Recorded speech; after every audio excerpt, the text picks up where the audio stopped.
الوصفه دي قويه جدا يا جماعه، لعدم تساقط، لملء فراغات مقدمه الراس.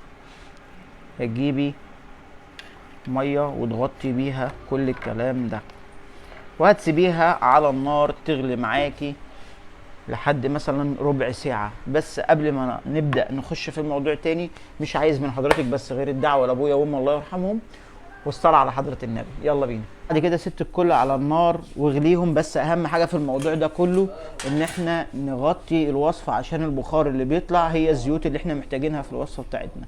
خليكم معانا ونرجع لكم تاني.